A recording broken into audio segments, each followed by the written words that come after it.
আসসালামু আলাইকুম দর্শকগণ। দৈনন্দিন রান্নাবান্না ও রুচির রাজু চ্যানেলে আপনাদের সবাইকে স্বাগতম। আশা রাখছি সবাই যে যেখান হতে ভিডিওটি দেখছেন ভালো আছেন, সুস্থ আছেন। শীতকালের একটি কমন আইটেম আমাদের সবার ঘরে থাকে আর তা হচ্ছে আলু। তবে আজ আলু দিয়ে এমন একটি রেসিপি করে দেখাবো যা মাছ মাংস থেকে কোনো অংশ কম হবে না। দর্শকগণ, আজ করে দেখাচ্ছি গোল আলুর চপ। ছোট বড় বয়স্ক সবার প্রিয় এই গোল আলুর চপ তৈরি করার জন্য আমি এখানে সবগুলো উপকরণ একে একে এখানে কেটে নিয়েছি। এখন রান্নার মূল প্রক্রিয়া চলে যাচ্ছে। প্রথমেই একটি কড়াইয়ের মধ্যে আমি 2.5 থেকে 3 টেবিল চামচ পরিমাণ সরিষার তেল দিলাম। সয়াবিন তেল দেওয়া যাবে। তার মধ্যে দেশি পেঁয়াজ কুচি দিয়ে দিলাম 2 মুঠো। কয়েকটি এলাচ, একটু দারচিনি আর 2-4টি লবঙ্গ দিয়ে দিচ্ছি। আর 2টো তেজপাতা ছোট করে ফেড়ে দিলাম।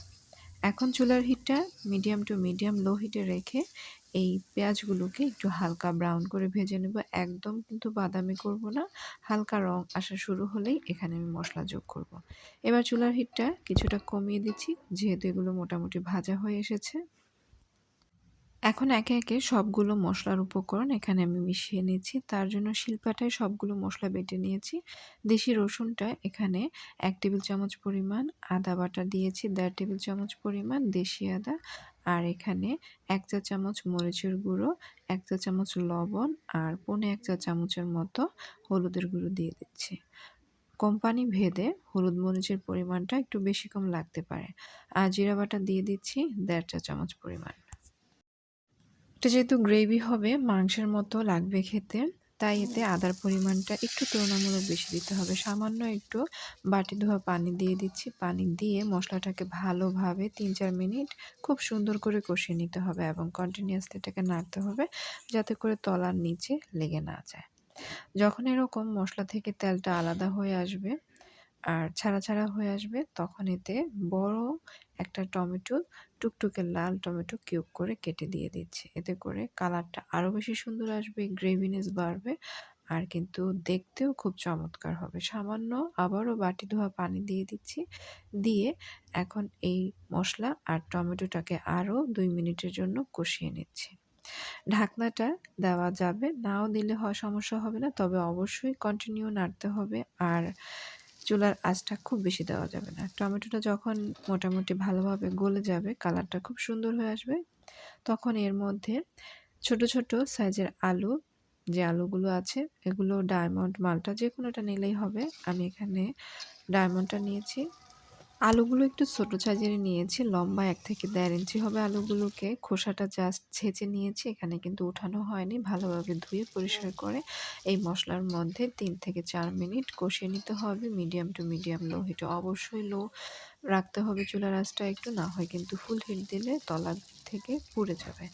এখন এই পুরো রান্নাটাই কিন্তু অল্প অল্প পানি দিয়ে রান্না করতে হবে, যেহেতু এটা একটা গ্রেভি ঝোল হবে। এখন সামান্য একটু কুসুম গরম পানি দিয়ে 1/2 কাপ পরিমাণ দিয়েছি। এবার আবারও মিডিয়াম টু মিডিয়াম লো হিটে রান্না করে নিচ্ছি আরও 4-5 মিনিটের জন্য, তবে অবশ্যই নেড়েচেড়ে দিতে হবে। আলুর সাইজ অনুযায়ী এই সময়টা একটু বেশি কম লাগতে পারে। যদি আলু আরও ছোট হয় তাহলে 10 থেকে 12 মিনিটের মধ্যেই হয়ে যাবে, আর যদি এই সাইজের হয় 14 থেকে 15 মিনিটের মধ্যে হয়ে যায়। এভাবে 4-5 বার অল্প অল্প পানি দিয়ে সুন্দরভাবে কষিয়ে নিতে হবে। মোটামুটি আলুগুলো প্রায় 50% পরিমাণ পর্যন্ত সেদ্ধ হয়ে গিয়েছে। এখন আমি আবারও 1 কাপ পরিমাণ পানি দিয়ে দিচ্ছি। 1/2 কাপ থেকে 1 কাপ, এভাবে পছন্দসই অল্প অল্প পানি দিয়ে নেড়ে নেড়ে এভাবে রান্না করতে হবে এবং ধাপে ধাপে ঢাকনা উঠিয়ে আবার কিন্তু তলায় যাতে লেগে না যায় সেভাবে একটু নেড়ে দিতে হবে। এই আলুটা গ্রামাঞ্চলে বিশেষ করে যাদের আলু খেতি করতো, ছোট ছোট আলুগুলো মানুষ কি করতো তখন, সেক্ষেত্রে আরও ছোট ছোট যে আলুগুলো আছে এগুলোকে সেদ্ধ করে উপর থেকে বাকলটা ফেলে দিত, যেহেতু এগুলো ছাঁচতেও অসুবিধা হয়। তখন এগুলোকে আলুর খোসাটা উঠিয়ে নিয়ে তারপর এভাবে রান্না করা হতো। কালের পরিক্রমায় মানুষ ফাঁকিঝুঁকি শিখেছে। সেই ছোট আলুর পরিবর্তে এখন 1 থেকে 1.5 ইঞ্চি সাইজের লম্বা লম্বা আলুগুলো নানান অঞ্চলে নানান শেপে এভাবে রান্না করা হয়, এবং বড় আলুগুলোকে ছোট ছোট করে কেটে ঠিক এভাবে রান্না করা হয়। যখন মোটামুটি 80% এর মতো হয়ে আসবে তখন এর মধ্যে কিছু কাঁচামরিচের ফালি এবং কিছু টমেটো আরও যোগ করে দিলে ফ্লেভারটা সুন্দর আসে এবং দেখতে খেতে খুবই ভালো লাগে। আর ফাইনালি এটার মধ্যে তো ধনেপাতা না দিলেই নয়। যতটুকু পরিমাণে ঝোলটা কমালে একদম গ্রেভি হবে, গায়ে, গায়ে মাখা হবে ঠিক ততটুকু পরিমাণ রাখতে হবে এবং ওই পর্যায়ে একটু ধনেপাতা ছিটিয়ে জাস্ট 1/2 মিনিট দমে রেখে দিতে হবে। ফাইনালি ১৩-১৪ মিনিট পর এভাবে অল্প পানিতে কষিয়ে যখন এইরকম একটা গ্রেভিনেস আসবে, আলুর গায়ে সমস্ত মসলাটা লেগে থাকবে। আলুটাকে যদি আমি একটা টুথপিক দিয়ে উঠাই, তখনও কিন্তু আলুর গায়ে এরকম মসলাটা লেগে থাকবে। ঠিক তখনই নামিয়ে নিতে হবে। আর এটাই হচ্ছে এই রেসিপি তার মানে আলুর চপের বিশেষ বৈশিষ্ট্য। এটা কিন্তু গরম খেতে পারেন খালি রুটি, পরোটা, নান রুটি যেকোনো কিছুর সাথে কিন্তু খুবই মজা লাগবে। আর চাইলে মুড়ি দিয়েও খেতে পারেন। আমি মুড়ি দিয়ে মাখিয়ে নিয়েছি। তবে অবশ্যই মুড়িটা যখন দিবেন তখন একটু আলুটা যাতে ঠান্ডা হয় ওই পর্যায়ে দিবেন। না হয় কিন্তু মুড়িগুলো তেনিয়ে যাবে, খেতে ভালো লাগবে না। তেনানো মানে হচ্ছে ড্যাম হয়ে যাওয়া। চাইলে এর সাথে সামান্য ২-৪ টা আলগা ছোলা দিতে পারেন। সেটাও কিন্তু খুবই ভালো লাগে যেকোনো কিছুর সাথে খেতে। তাহলে দর্শকগণ কোন অঞ্চলে কি নামে এই রেসিপিটি পরিচিত তা কমেন্ট বক্সে জানাতে পারেন। দর্শকগণ আমার রেসিপিটি ভালো লেগে থাকলে চ্যানেলটি সাবস্ক্রাইব করবেন, ভিডিওটিতে লাইক, কমেন্ট, শেয়ার করবেন। পরবর্তী ভিডিও পাওয়ার জন্য নোটিফিকেশন বাটনে ক্লিক করে রাখবেন। সেই পর্যন্ত ভালো থাকুন, সুস্থ থাকুন। ধন্যবাদ।